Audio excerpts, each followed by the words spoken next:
ഈ പുഴയും കടന്നില്ലണമെങ്കിൽ നമ്മുടെ കാവേരിയും ഗംഗയും അമ്മയും ഒക്കെ ഇങ്ങനെ പുറത്തുനിന്ന് ഗംഗയെ നടത്തിക്കാനായിട്ട് പോകുന്ന വഴിയിലാണെങ്കിൽ നാട്ടുകാരാണെങ്കിൽ നമ്മുടെ യമുനയെ നല്ല രീതിയിൽ തന്നെ കുറ്റം പറയുന്നൊരു കാഴ്ച ഗംഗയല്ല യമുനയെ നടത്തിക്കുകയാണ്.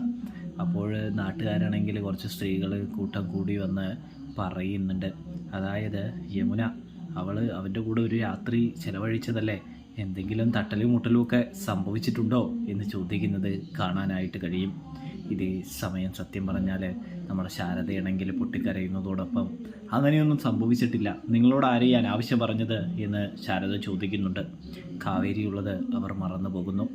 ഇതേ സമയമാണെങ്കിൽ കാവേരി ആകെ അങ്ങോട്ട് പൊട്ടിത്തെറിക്കുന്നുണ്ട്. അതെ, ഇമ്മായി വർത്താനം നിങ്ങളുടെ മക്കൾ ഇങ്ങനെ പോകുമ്പോൾ പറഞ്ഞാൽ മതി, വല്ലവരുടെ മക്കളുടെ മേൽ പഴി ചാരാനോ പറയാനോ ഒന്നും നിൽക്കേണ്ട ആവശ്യമൊന്നുമില്ല. നിങ്ങളെപ്പോലുള്ള നശിച്ച നാട്ടുകാരാണ് ഇങ്ങനെ അപവാദം പറഞ്ഞുണ്ടാക്കുന്നത് എന്ന് പറയുന്നത് കാണാനായിട്ട് സാധിക്കും. ഇതേ സമയം ഞങ്ങളെന്ത് അപവാദം പറഞ്ഞെന്നാ, ഉള്ള കാര്യമല്ലേ പറഞ്ഞത് എന്നവർ പറയുമ്പോൾ മേലിൽ ഈ കാര്യവും പറഞ്ഞ് ഈ വഴിയെങ്ങാനും പോയാൽ അരവിന്ദൻ്റെ മോളാ പറയുന്നത്, നിങ്ങളുടെ കയ്യും കാലും ഞാൻ തല്ലിയൊട്ടിക്കുമെന്ന് പറയുന്ന ഒരു കാഴ്ച, ഒരു ഭീഷണിപ്പെടുത്തുന്ന ഒരു കാഴ്ച കാണാനായിട്ട് സാധിക്കും. കാവേരി അങ്ങനെ യമുനയ്ക്ക് സംരക്ഷണം തീർക്കുന്നത് കാണാൻ